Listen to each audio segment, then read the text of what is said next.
Good morning, everyone. Welcome to AWC's webinar number 39. My name is Alex Bassini. I am joined today by Casey Cammann. Good morning, Casey. Good morning, Alex. Today we're covering on-site leachate treatment or leachate management. This is a little different than what we've covered before. It's not exactly on the water treatment side, but there is a little bit more biosolids, and it does tie into both the treatment that we're doing along with some of the processes that are going to be involved. So today we're joined by Casey from Heartland Water Technology. You're on the East Coast, is that right, Casey? That's right. Excellent. So before we get into that, just a quick little wrap about the webinar series. These are some of the webinars we've done in the last, going on 18 months. We're at number 39. If you ever missed any of them, go ahead and get onto the YouTube channel. You can go through them. Try to keep them all very short, under 15 to 20 minutes, with some fun questions at the very end. A little bit about us. AWC Water Solutions, we design and build water treatment plants. We've been around for 40 years. We have close to 600 packaged water plants worldwide. So we divide everything into 3 different categories, which is kind of why it ties into leachate management this way. So we do everything that has to do with potable water, wastewater, and skid-mounted systems. And we'll get into that a little bit more once we go into leachate treatment and management and how we can use either these technologies or other processes as part of that.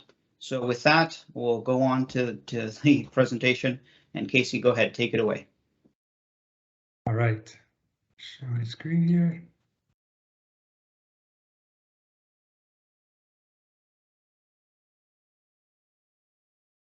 Thanks, Alex, and thanks everyone for joining.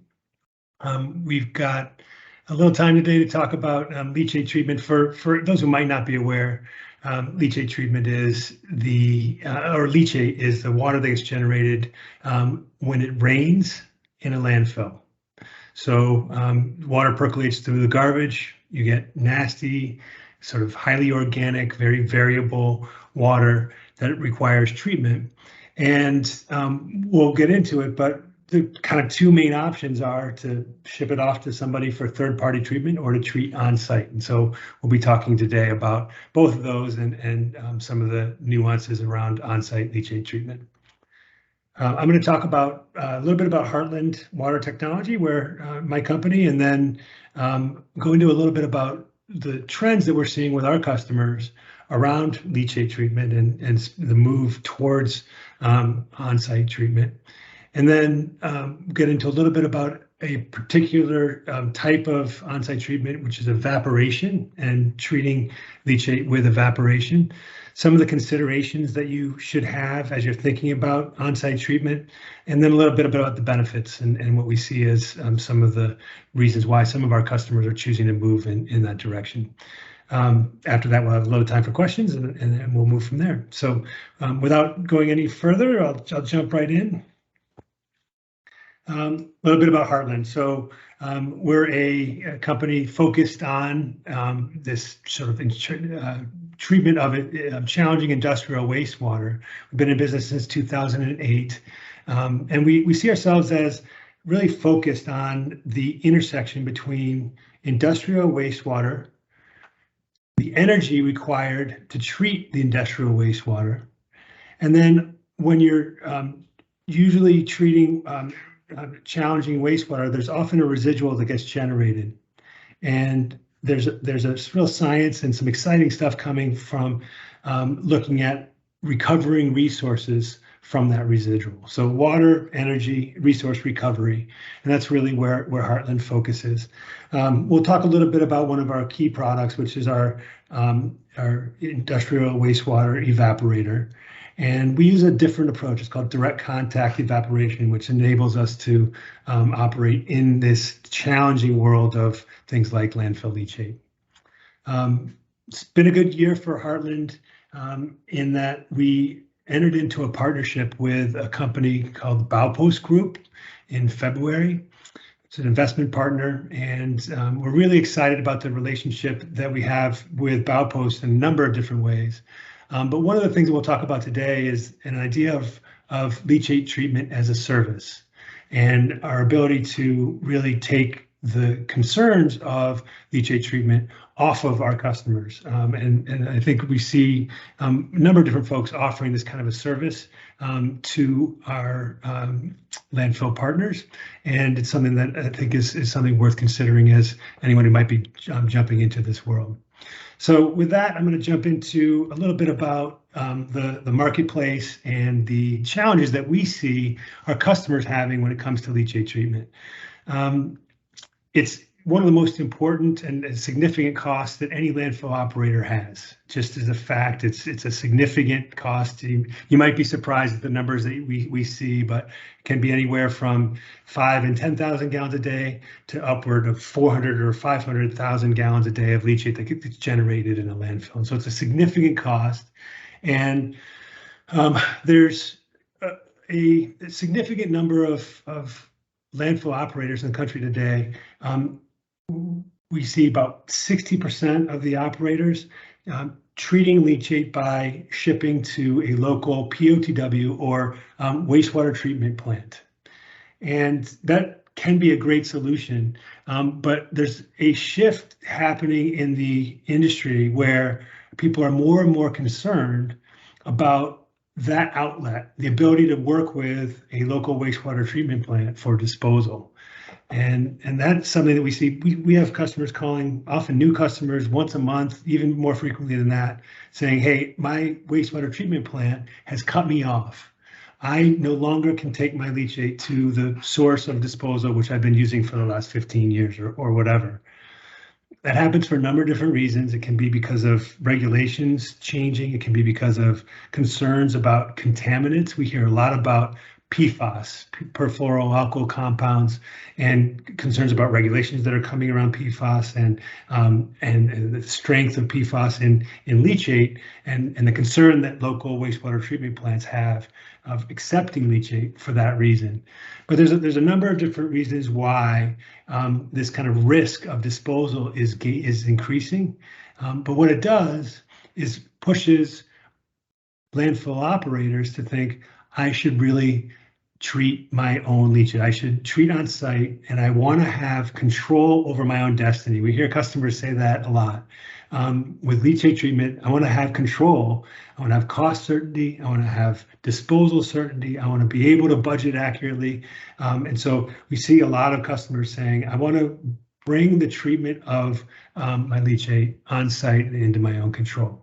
So that trend is really happening and driving a lot of decisions around the country. And so we'll go into a little bit about when people say, I want to treat on site, what do we do about it?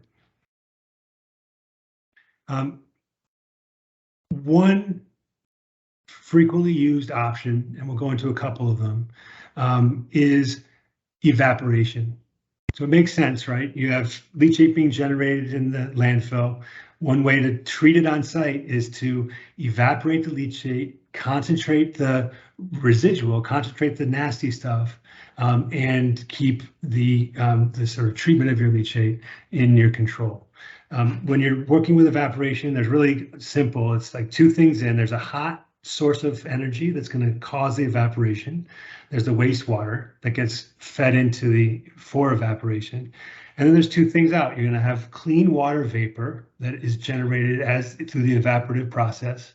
And then there's going to be a concentrated residual, which gets generated and must be further dealt with in the process.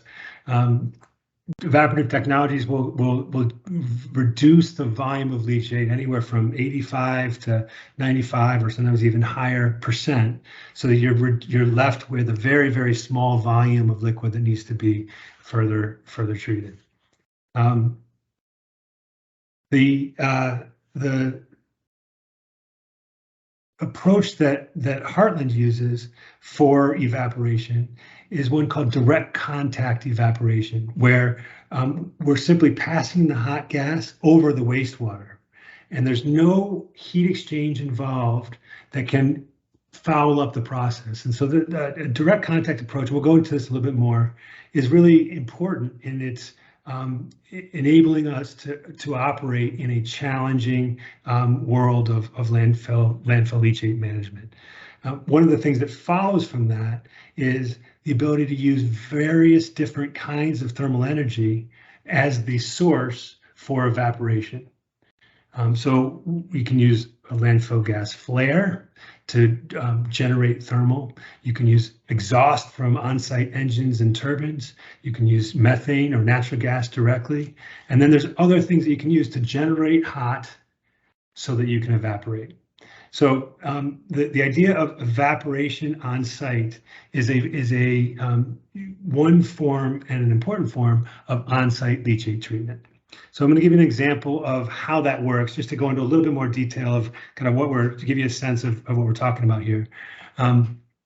This is a landfill gas flare. So landfills generate methane as things deteriorate, and the methane by regulation has to get captured. And so a lot of landfills will simply flare it. They'll burn the methane to get rid of it. So because it's a very harmful greenhouse gas. But if you capture the landfill gas and burn it, we use that wasted heat in our system for evaporation. So this is a landfill gas flare here, which is burning at 1800 degrees Fahrenheit.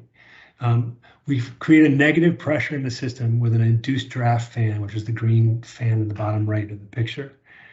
We pull the hot gas over and then down into our system. We feed leachate into the hot gas path in a turbulent mixing that evaporates the leachate. We then have a droplet separator, which knocks particulate and water droplets out of that exhausted stream so that we can exhaust clean water vapor and combustion products out of our exhaust. The droplets are dropped into the bottom of the concentrator and then recirculated back into the system for more evaporation. And so we have kind of a continuously running recirculative loop, which enables us to control how much evaporation we're driving and enables us to continuously generate the residual that we were talking about earlier.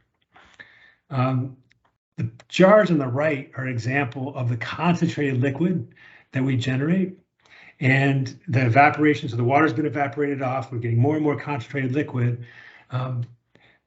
As we let the concentrate settle, the solids drop to the bottom of the jar. And so you can see here, after a little bit of settling, what happens is you have this slurry, this concentrated slurry that can be pulled out of the system and then recirculated. It can be in the landfill, it can go to, there's a variety of different ways that you can deal with that concentrate. But that's how the evaporative process works. We're pulling the clean water out of the leachate. We're generating a concentrated residual. We're letting it settle, and then pulling that settled slurry out for additional treatment. That's how we get our sort of 98 or 95, 90% volume reduction. So there's a couple of things that are unique about this system and why that enables it to operate in a landfill environment where we're dealing with leachate all day. One is materials of construction. We have a little bit of high alloy metal in the evaporation zone where the heat is contacting the water.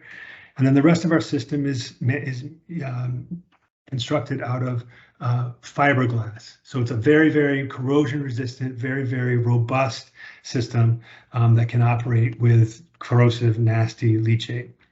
And the simplicity of the system is also important. So there's really only two moving parts. There's a sump, which is recirculating the water, and the fan, which is creating that negative pressure. And as a result, it's able to just operate on and on. We would expect our equipment to last for 20 years or so in a challenging environment like a landfill. So hopefully that gives a sense of what a evaporative solution looks like in a landfill. All right, now I'm going to go through a couple of different considerations as you're thinking about a design. First is the thermal energy that is going to supply the process, right? So this is an example of a solution which uses both landfill gas and exhaust from an engine as the thermal energy for evaporation. So as you're thinking about on-site treatment, one of the things, if an evaporative technology is going to be used, that you need to have is a source for thermal. It can be methane, it can be, like I said, landfill gas, it can be exhaust from an engine that's on site. A second consideration is what technology to use. So we've been talking about evaporative technology. Another technology which is used often in a landfill is called reverse osmosis. It's a membrane system. I'm sure many of the folks on the call are very familiar with RO. We can combine reverse osmosis and evaporation. So we'll separate out a lot of the contaminants, create clean water with a reverse osmosis system, and then take the reverse osmosis concentrate into an evaporative system for further volume reduction. So this is an example of a landfill in Cumberland County, New Jersey, treating 75,000 gallons a day of leachate into an RO system, 25,000 gallons a day into the evaporator. We're achieving about a 98% volume reduction between the two technologies. So the two technologies can work really well together. Last consideration is the idea that with a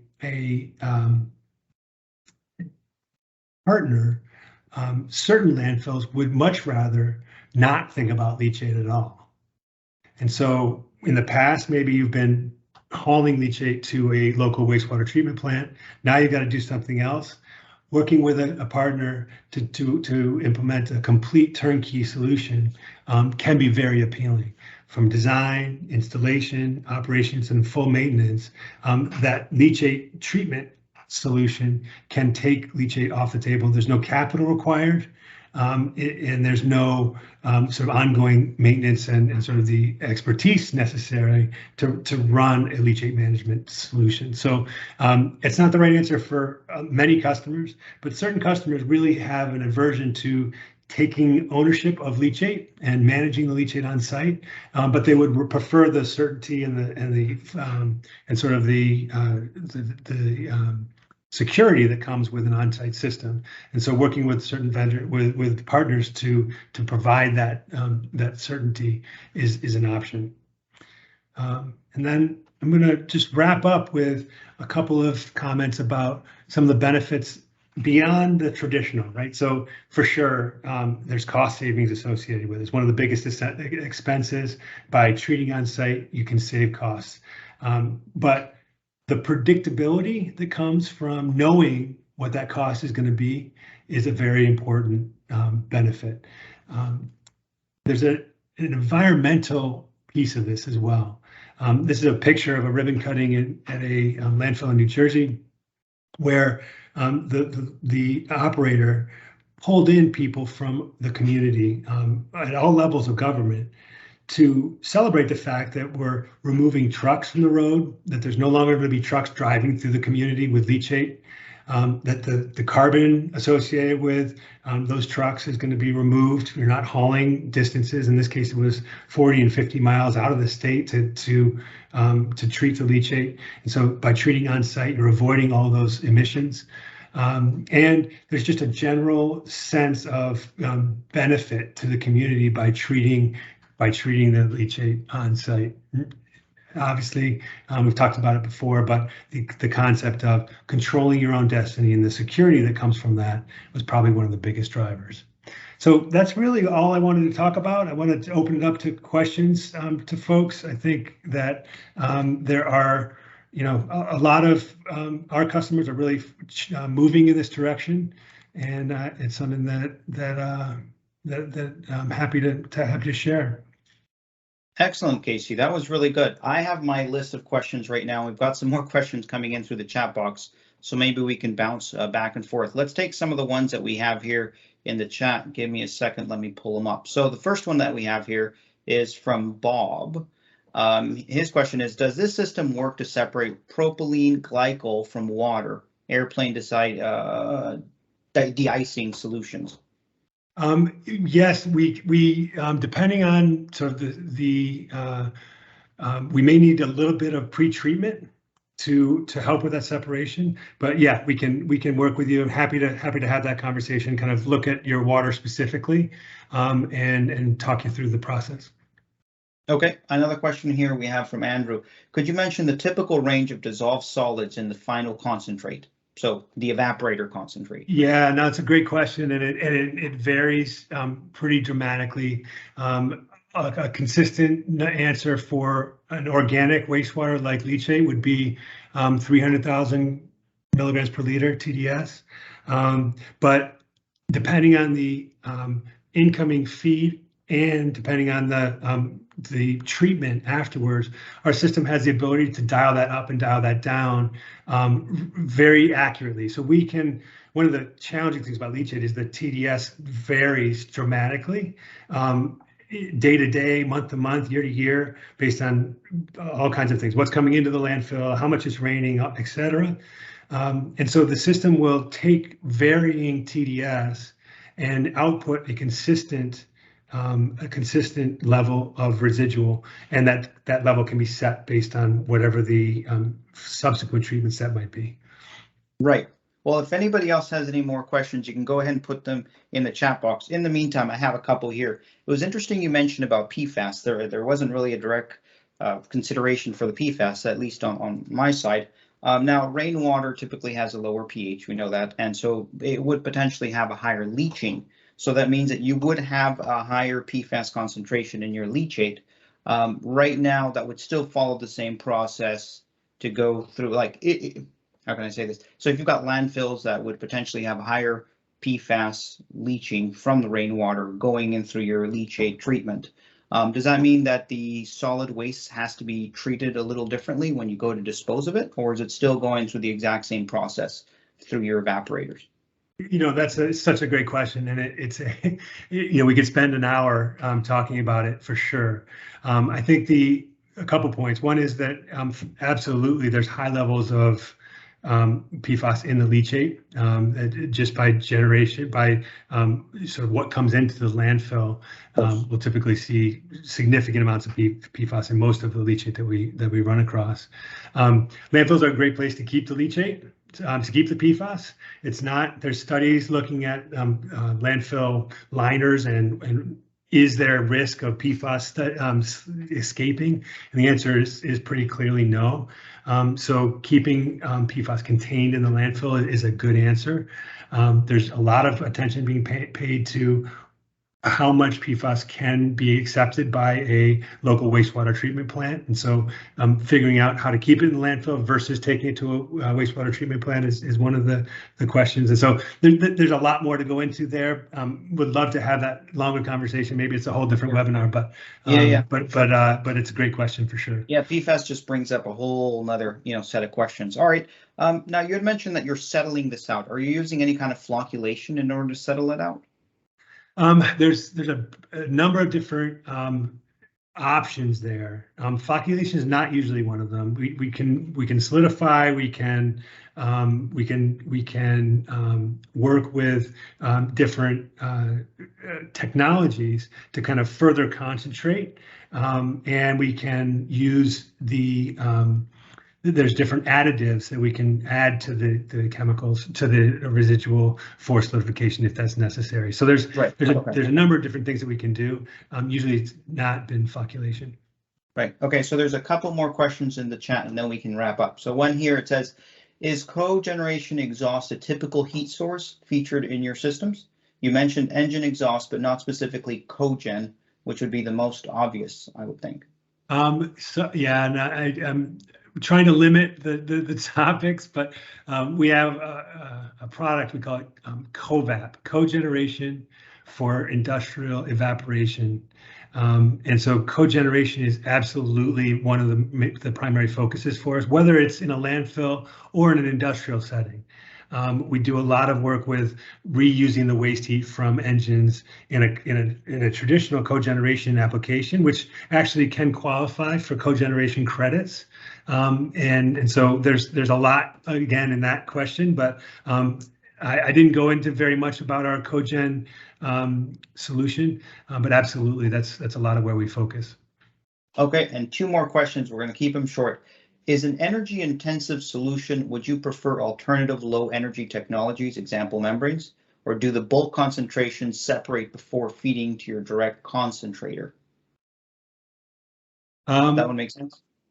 Well, the first part definitely makes sense in that in a high volume application, oftentimes we will look to membranes as a first cut of separation to reduce energy costs and offer sort of the complete solution, that, better solution from an energy perspective. So definitely would agree with that perspective. I'm not sure I understood the second part of that question. Okay, separation before feeding into your direct concentrator might have something to do with having something else in there besides membranes. Okay, we're going to do one last question. This is from Andrew. Thank you for your questions, Andrew. And it actually ties into one of my questions too, so it's going to be perfect. One of mine was, is it easy to get air permitting? And then to add to that, the question here was, is there ever a problem with volatile VOCs being in the exhaust? So it's kind of like the VOCs in the exhaust and at the same time the air permitting. So yeah, good double question, and always a consideration. We have a very conservative approach to how we kind of look at air permitting. We've never had an issue getting an air permit. And since 2008, we've been operating in a lot of different places and a lot of different states. We were permitted in California a couple years ago. So, but it is always a consideration. It's something that we take very seriously and we'll work through. One of the things we'll look at in an air permitting sort of analysis is VOCs and what the VOC limits might be. In leachate specifically, it's not usually a problem. We don't have an issue. In produced water in different applications, it can be more of a question. And if we are in any way running up against limits from a permit perspective, we have ways of pre-treating, removing VOCs and enabling the system to sort of operate within whatever regulations we need. So we can address it if there's a problem. We don't usually see that as an issue, and VOCs are not traditionally a problem in landfills specifically. Excellent. Okay, thank you, Casey. That was great. We're going to wrap it up now. We've hit about 22 minutes. Try to keep these short and sweet. So if anybody has some questions, there's Casey's contact information on there. We do have some more webinars that are coming up. Like we mentioned, there's also some of our YouTube channel with some of the recordings on there. So make sure to check those out as well. If you have any questions, of course, you can punch them into the chat box. We are going to be sticking around. So if anybody has more questions, we can kind of go into an after party and have anybody else. So with that, thank you very much, Casey, for your time. Thank you for coming on. And for everybody that's tuning in, we will see you again in 2 weeks. So goodbye. Thanks a lot, Alex. Have a good day, everybody. Thank you.